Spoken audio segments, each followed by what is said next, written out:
അല്ല ഗൈസ്, അപ്പം ഇന്നാണ് നമ്മുടെ കാവ്യേച്ചിയുടെ കല്യാണം. അപ്പം നേരെ ബ്യൂട്ടി പാർലറിൽ പോയിട്ട് വരാം. അപ്പം ഗൈസ്, ഇന്നാണ് കാവ്യേച്ചിയുടെ കല്യാണം. അങ്ങനെ രാവിലെ എല്ലാവരും ബ്യൂട്ടി പാർലറിലൊക്കെ പോയി റെഡിയായിട്ട് നേരെ മണ്ഡപത്തിലോട്ട് വന്നു. ഞാനും അമ്മയും വൈഷ്ണയൊക്കെ മണ്ഡപത്തിൽ എത്തിയപ്പോഴത്തേക്കും അവിടെ ആരുമില്ല ഗൈസ്, നമ്മൾ മാത്രം. പിന്നെ കുറച്ച് സമയം അവിടെ പോസ്റ്റ് അടിച്ചിരുന്നു. അങ്ങനെ കുറച്ച് കഴിഞ്ഞപ്പോൾ ചേച്ചി നേരെ എത്തി കേട്ടോ. അങ്ങനെ നമ്മുടെ കസിൻ ഗ്യാങ്സ് ഒക്കെ വന്നു.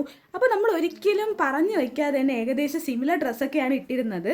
അമ്മയാണ് ചേച്ചിയുടെ അമ്മായി, അതുകൊണ്ട് തന്നെ അമ്മയാണ് വിളക്കെടുക്കുന്നത്. അപ്പം നമ്മുടെ അമ്മക്കുട്ടി എങ്ങനെ സുന്ദരിയില്ലേ ഗൈസ്, തിളങ്ങിയിട്ടില്ലേ? അങ്ങനെ ചെക്കനെ സ്വീകരിക്കാനായിട്ട് താലപ്പൊലി ഏന്തി എല്ലാവരും നിരന്ന് നിന്നു. അങ്ങനെ അവസാനം നമ്മുടെ കാത്തിരിപ്പിന് വിരാമം ഇട്ടുകൊണ്ട് നമ്മുടെ ചേച്ചിയുടെ ചെക്കൻ വന്നു. അങ്ങനെ ഒരേ ഒരു അളിയനായ കണ്ണൻ ചേട്ടൻ മാലയിട്ട് സ്വീകരിക്കുകയും ചെയ്തു. ഇനി നിങ്ങൾക്കൊരു കാര്യം കാണിച്ചു തരട്ടാ. കല്യാണത്തിന്റെ മെയിൻ ഹൈലൈറ്റ് ഈ ബ്ലൗസാണ് ഗൈസ്. ഏട്ടൻ മണ്ഡപത്തിൽ കയറിയപ്പോഴത്തേക്കും നമ്മളെല്ലാവരും കൂടെ ഫോണും എടുത്ത് നേരെ റീൽസ് എടുക്കാൻ വേണ്ടിയിട്ട് വേറൊരു സ്ഥലത്തോട്ട് പോയി. വാട്ടാൻ അലമ്പ് പിള്ളേരല്ലേ. അപ്പോഴത്തേക്കും ദാ ഈ പുള്ളിക്കാരി വന്നു. ഇവളെ ഓർമ്മയുണ്ടോ നിങ്ങൾക്ക്? വേറെ ആരാ, നമ്മുടെ സീതക്കുട്ടി.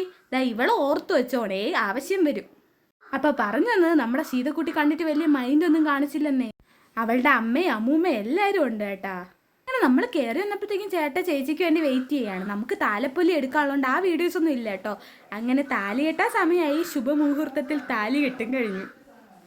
അങ്ങനെ പിന്നെയും നമ്മൾ തുടങ്ങി റീൽസ് എടുക്കാൻ. ഇതിനൊരു അവസാനം ഇല്ലേ ഗൈസ്? വീണതല്ല സാഷ്ടാംഗം പ്രണമിച്ചതാ. തവണ കൂടെ കോപ്രായം കാണിക്കാൻ നമ്മുടെ അമ്മുക്കുട്ടി ഉണ്ടെന്നേ. പിന്നെ സീതക്കുട്ടിയിലൂടെ കുറച്ചു നേരം കളിച്ചതിന് ശേഷം സദ്യ ഉണ്ടാൻ പോയി.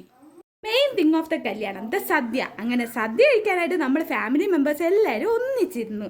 അങ്ങനെ ചോറ് വന്നു, പരിപ്പ് വന്നു, സാമ്പാർ വന്നു, അതിൻ്റെ അവസാനം നമ്മുടെ ബോളിയും പായസവും. അങ്ങനെ കഴിച്ചു കഴിഞ്ഞപ്പോഴത്തേക്കും ചേച്ചിക്ക് ഇറങ്ങാൻ ടൈമായി. അപ്പം ചേച്ചിക്കും ചേട്ടനും നല്ലൊരു ജീവിതം ആശംസിച്ചുകൊണ്ട് നിർത്തട്ടെ. Bye guys.